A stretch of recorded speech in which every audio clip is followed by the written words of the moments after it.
nos faltaba hablar de la toma de Querétaro, que fue la efeméride del 15 de mayo de 1867. Y como saben que soy la loca de las efemérides, ¿qué es lo que pasó una noche antes de esta toma de Querétaro? Pues tenemos más o menos un anochecer, un atardecer de esta manera, cuando los imperialistas deciden que ya no iban a salir ese día, que era el 14, sino el otro día, el 15. ¿Y por qué? Bueno, pues Mejía se sentía un poco mal. Mejía y Maximiliano en ese tiempo les había dado disentería. Y esto es porque los republicanos cortaron el agua del sitio. Ellos tenían ahí su campamento, a ver si encuentro por ahí esa imagen del campamento republicano. Es que este ya es como de la toma, pero aquí tenemos, entonces vámonos un poquito para atrás, donde se ubicaban, miren, esta litografía, estaban rodeando la ciudad.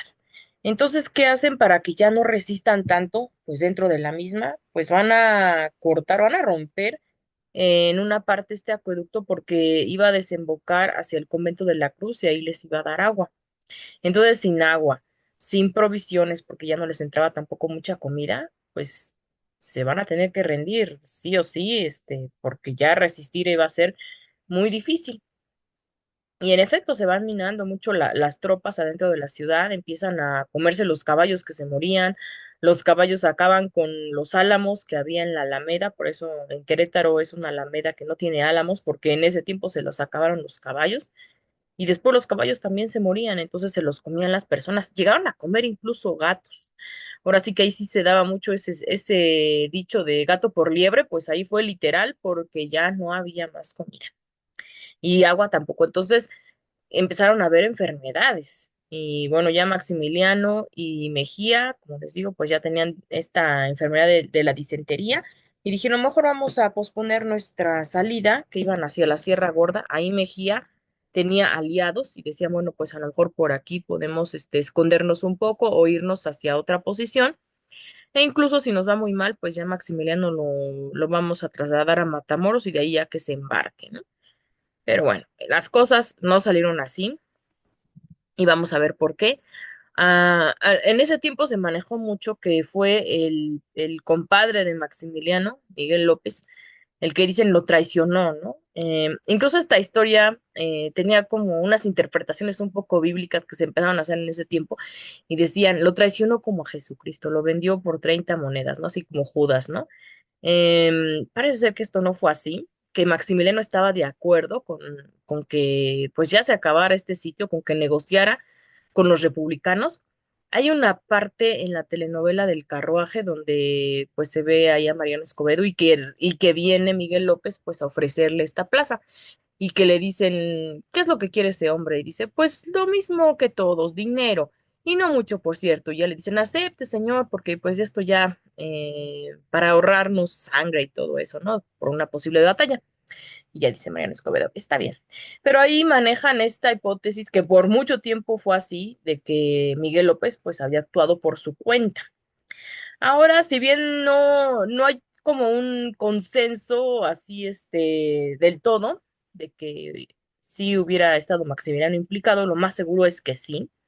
Y nos basamos por lo menos pues en dos fuentes. En el mismo Mariano Escobedo, que años después dijo, sí, Maximiliano incluso después habló conmigo y me dijo que pues no fuera a decir nada de esto y que sobre todo que no se fuera a enterar su esposa, ¿no?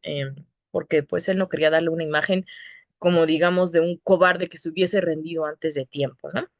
Pero dice Mariano Escobedo, como ya, bueno, para ese entonces vivía todavía Carlota cuando Escobedo hace esta carta, pero pues ya había perdido la razón, de cierto sentido, entonces decía Mariano Escobedo que pues ya no iba a enterarse, ¿no? De eso y que eso lo eximía de ese juramento, pero que sí, él ya sabía. Y lo mismo también después dice Vélez, que pues a él lo mandan ahí con López para que pues dirija este cambio de tropas, ¿no? Que ahora ya iban a pasar a ser de los republicanos y ya no de los imperialistas, porque pues López se las iba a entregar. Entonces Vélez también dice lo mismo, que cuando lo lleva Maximiliano y lo alcanzan a ver ahí en el convento de la Cruz, y que Maximiliano ya está despierto y que le dice incluso López a Vélez, mira, ¿a quién estás viendo por ahí, no? Que todavía estaba encendida una vela en la habitación del emperador. Y dice, pues a Maximiliano, dice, ¿ves? Pues él ya sabe, ya está enterado, ¿no? Entonces, yo también me inclino ya a pensar eso, porque también yo mucho tiempo pensé que había sido una cuestión de López, pero ya viendo pues estos testimonios, y sobre todo el de Vélez, que no tenía interés alguno en, pues, desprestigiar a Escobedo, porque él mismo ya también estaba en la causa republicana, creo que sí, ahora yo también pienso que Maximiliano sabía de este asunto, porque muchas veces la razón también para descalificar a Escobedo es que dicen que él fue un poco forzado a escribir esa carta. Cuando hacen un cateo en su casa y que él estaba apoyando de cierta manera a Bernardo Reyes, que decían son los reyistas, y esto lo dice Victoriano Salado Álvarez en sus memorias, que bueno, pues sí, era una cuestión política y que Díaz se enoja y que le obliga a que escribe esa carta. Catean la casa de Escobedo, descubren que es reyista y le dicen, bueno, pues escribe esto, porque esto además iba a disminuir el mérito de Escobedo. El mérito de Escobedo era haber tomado esta ciudad por asalto, porque pues ellos se envalentonaron, hicieron un boquete en el convento de la Cruz, en una de las bardas que actualmente va a dar al Instituto Mexicano, al Instituto de la Juventud Queretense. No sé si lo estoy diciendo bien, pero es Instituto Mexicano de la Juventud, sí, queretense, que antes era la huerta de ese convento. Y bueno, pues ahí se supone que por tradición, ¿no? Es lo que dicen, por ese boquete entraron y pues ahí lo sorprendieron. Bueno, pues después tomé también unos cursos con una maestra ahí en Querétaro que se llama Beatriz Ciuró, descendiente, por cierto, del doctor Ciuró, que él estuvo desde esos tiempos. Y pues ella lo que nos decía es que probablemente ese boquete ya estaba abierto, que ya sí lo habían hecho por un cañonazo, pero no ese día, sino que ya lo tenían y que lo tapaban con maderos y que lo usaban para entrar y salir más rápido y ahí, bueno, pues así le quitaban los maderos, se los volvían a poner y entraban. Pero cuando llegan, ya ese día, la noche, la madrugada del 15 de mayo, es porque ya ha sido negociada esta entrega. Entonces vamos de nuevo a donde estábamos, porque bueno, aquí son como antecedentes y eso, pero esto es lo que nos interesa, que ya está anocheciendo. Y bueno, Miramón no estaba muy bien de acuerdo con eso y dice, Dios nos guarda estas 24 horas, porque ahora sí que quién sabe qué pueda pasar en ese tiempo. Y ya vieron, bueno, pues no los guardó también, porque al día siguiente los captura. Maximiliano y algunos otros de sus generales estaban en el convento de la Cruz. Miramón y Mejía no, ellos estaban, bueno, Mejía tenía su casa ahí en Querétaro. Recordemos que él era queretano y sí tenía su casa en ese lugar, aunque él era de Pinal de Amoles. Y Miramón estaba rentando una casa ahí en la calle de Hidalgo, que ahora se le llama la Casa de los Perritos, porque en las puertas tiene ahí como unos perritos que son como para tocar las puertas. Entonces esa era la casa de Miramón y ellos les fueron a avisar para que pues los alcanzaran. El único que los pudo alcanzar fue Mejía, porque Miramón pues no sabiendo de este asunto, pues sí ve que había trifulcas ya ahí en el centro de Querétaro, pues ya estaban aquí, que es la imagen que tenemos por el centro histórico. Y pues él también se va a enfrentar hacia los republicanos, porque dicen, no, pues ya llegaron hasta acá. Y ellos pues le dan un rozón de bala en la mejilla derecha, que era la misma mejilla que le habían herido cuando fue la batalla en Chapultepec en 1847, cuando recordemos que había participado él junto con los niños héroes. Y bueno, en ese entonces también fue solamente un rozón de bala, no fue así como un balazo propiamente dicho.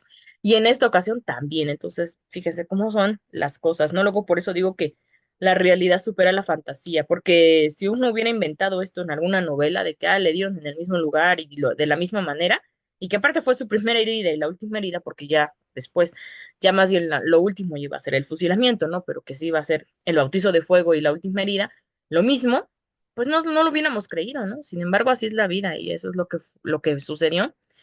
Y lo que pasa es que lo llevan entonces a la casa del médico Licea, y él, pues sabiendo que ya, eh, pues estos eran sus enemigos, que ya iban a venir por ellos, lo entretiene y le dice, no, no, pues déjame ver, qué tal si sí quedó incrustada por ahí un pedazo de bala o algo. Entonces, no tenía nada, solamente había sido el rozón, así, tenía la lastimadura. Y ahorita que me duele, pero es como que anda sensible esta parte por lo de las muelas que ya les dije, que anda, ya me pusieron los permanentes, pero sigue inflamado ahí. Entonces, bueno, pero en su caso, pues sí, fue ahí el rozón de bala y lo retiene en su casa, supuestamente para sustraer esa bala, y pues no, realmente ya da aviso para que lo atrapen, ¿no? Mientras tanto, Maximiliano se va junto con Severo del Castillo y con Mejía. Bueno, Mejía ya los encuentra ya, porque eso es pues a él sí le alcanzan a avisar, a Miramón ya no, porque pues lo que le sucedió ahí en el centro, pero Mejía y Maximiliano se encuentran en el Cerro de las Campanas. Entonces caminan desde la madrugada ya casi hasta el amanecer, que se van ahí del Convento de la Cruz al Cerro de las Campanas. Esa es una caminata que sí se puede hacer. Yo la he hecho ahí en Querétaro, pero sí te tardas bastante. Y bueno, Severo del Castillo, la verdad, pues sí ya está muy cansado, ya mayor que ellos, y entonces a lo tienen que ayudar, ¿no? Así como que al final, para que vaya ahí caminando. Y antes, cuando habían salido del convento de la Cruz, que aquí lo tenemos, este convento que ellos estaban usando como cuartel, ya llegan ahí los hermanos Rincón Gallardo y ven que de ahí ya sale Maximiliano, y Maximiliano sale con un sombrero jarano y así vestido como mexicano, ¿no? Con un jorongo y que les dicen por ahí, déjenlos pasar, son paisanos. O sea, ¿ustedes creen que se iban a ver como paisanos? Pues yo creo que no, pero creo que fue la última oportunidad que le dieron a Maximiliano de escapar. Y si es esto, pues ya había sido por negociación de López. A él le dijeron, ¿saben qué? Tampoco podemos así como perdonarle la vida a Maximiliano, porque eso no depende de nosotros. Si llegamos a atrapar, obviamente va a tener que enfrentar las leyes. Entonces eso no lo puede negociar. Pero si usted quiere, pues usted trate de protegerlo. Y es lo que trata de hacer López, que él también ya después hace todo un manifiesto en este sentido, ¿no? Ahorita vamos a hablar también de eso. Pero al principio lo dejan pasar, es como el último chance que le dan. Pero pues él se va al Cerro de las Campanas y ahí finalmente pues sí lo van a atrapar. En ese trayecto, Miguel López le lleva un caballo a Maximiliano y le dice, no, pues aquí tiene su caballo, huya a otro lado, escóndase, ¿no? Y Maximiliano, no, no, yo no puedo hacer eso, ¿no? Como que haciéndose el valiente, pero también, si es cierto que Maximiliano ya sabía, pues él también como que confiaba en que ya iban a negociar. Entonces, sí, claro que se hacía el valiente, pero decía, bueno, finalmente si me atrapan, pues ya López ya les dijo, ¿no? Ya para que negociemos. Y es lo que también dice Escobedo, que después ya le dice, ya en la tienda de Escobedo, ¿no? Ya pasan a hablar de manera privada y le dice, bueno, prometo ya no volverme a meter en estos asuntos en este país, pero pues permítame regresar a Europa, ¿no? Y pues eso no iba a suceder, ¿no? Porque obviamente tampoco dependía de Escobedo eso y ya habían esperado demasiado tiempo. Maximiliano, si quería hacer eso, pues hubiera aprovechado antes para irse, ¿no? Tuvo las oportunidades, ya se quedó hasta el último momento, pues ya siendo presa de ellos, ya habiéndolo capturado, como era muy difícil que le perdonaran la vida. Entonces también él ahí como que no lo pensó tan bien y pues ya no iba a ser así, ¿no? Pero bueno, probablemente sí, si estaba de acuerdo él con López, él pensaba que sí, ¿no? Se va a ir al Cerro de las Campanas y ahí es donde finalmente pues ya va amaneciendo y lo apresan. Miren, aquí tenemos este boquete que les comentaba, que es el que está en el Convento de la Cruz, que ahora es el Instituto Mexicano de la Juventud, pero en Querétaro. Y siempre dejan unas flores en estos días. Esta fue una ocasión que fui yo en el 2012 y efectivamente estaban ahí las flores. Fíjense, ya hace 13 años. Después llegué a ir como en otras ocasiones, siempre tratando como que coincidiera con fechas así. Y también sí estaban ahí. Después dicen que por un temblor creo que se cayó esta parte o algo hubo y que después lo volvieron a reconstruir y obviamente ya no es el boquete original, ¿no? Si es que eso pasó, pero de eso me enteré por ahí. De todas formas, pues es como parte de la leyenda histórica, por eso me pareció importante incluir esto. Y bueno, pues ya se encuentran ellos en efecto en la madrugada. Y ahí es donde Maximiliano le dice a Mejía, pues revise a ver si todavía podemos hacer este plan de irnos hacia la Sierra Gorda y Mejía va varias veces ahí con el catalejo que traía Maximiliano, que era como un pequeño telescopio de marino, y ve y dice, no, pues la verdad ya estamos todos rodeados, ya no se puede hacer nada, y entonces, pues ni modo, ya solamente queda o rendirlo o tratar de atacar, pero ya la verdad es algo, pues suicida, ¿no? Y le dice, sin embargo, si usted quiere, pues lo intentamos, ¿no? Pero ya Maximiliano dice, no, está bien, ya vamos a rendirnos. Toman entonces una de las sábanas de ese campamento porque tenían otro campamento ahí en el Cerro de las Campanas, que fue el primer campamento que tuvieron en el sitio antes de que su cuartel fuera el Convento de la Cruz. Y pues toman una de esas sábanas a falta de bandera blanca y bajan con ella ya para rendirse, ¿no?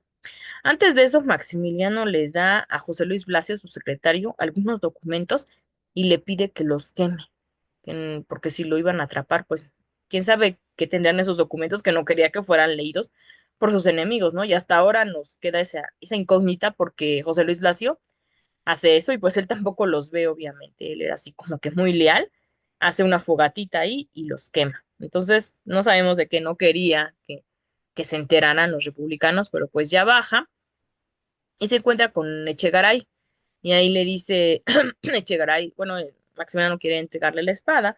Le dice, no, pues puede conservarla de momento, porque ahí está la confusión de que algunas personas dicen, no, es que no le entregó la espada, la conservó porque sí, le dice Echegaray que la conserve, pero solamente mientras llegaba Escobedo.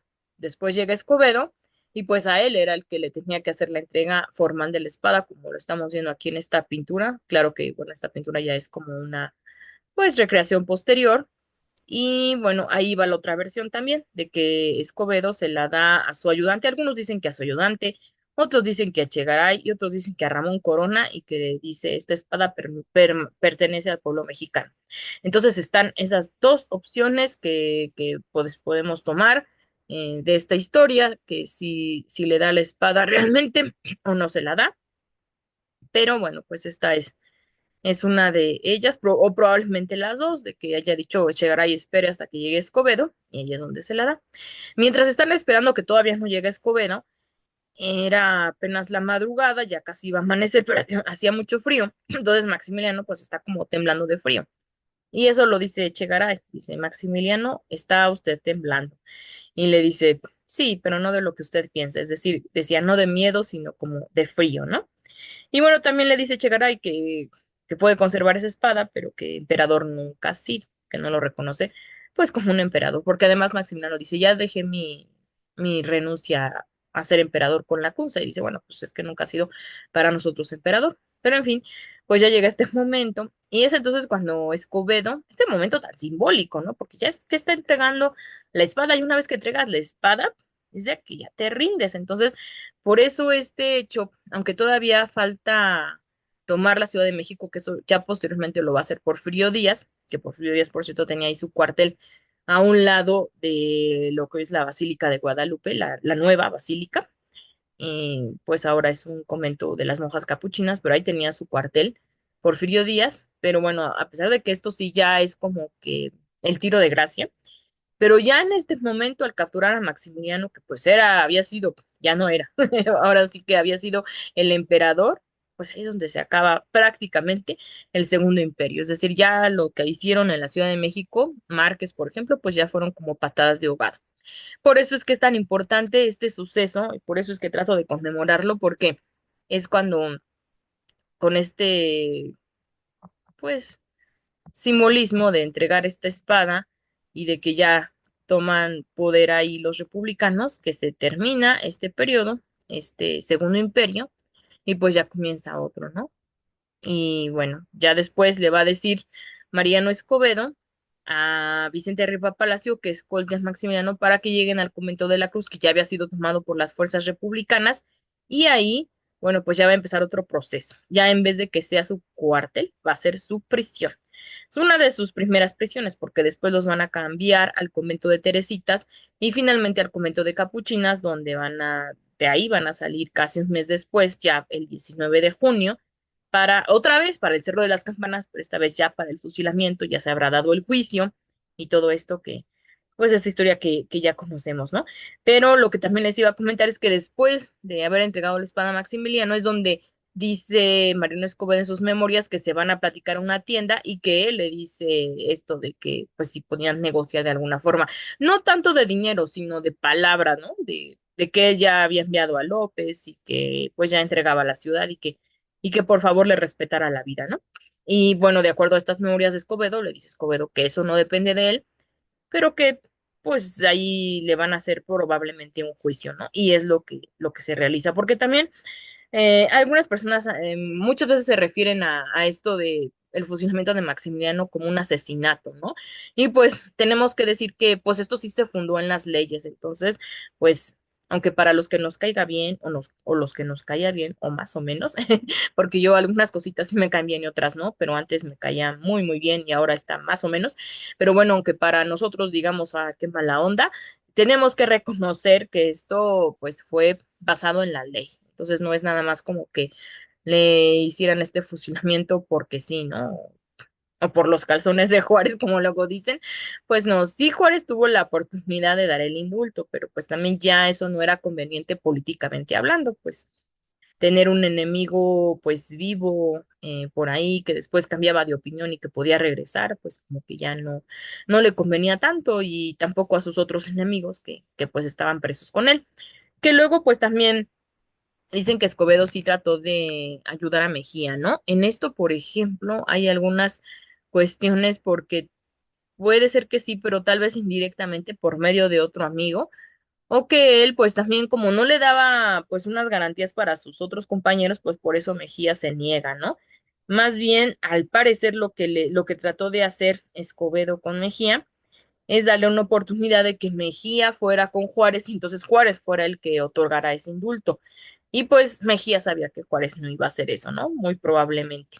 Aunque no sabemos, pero pues, él decía que no.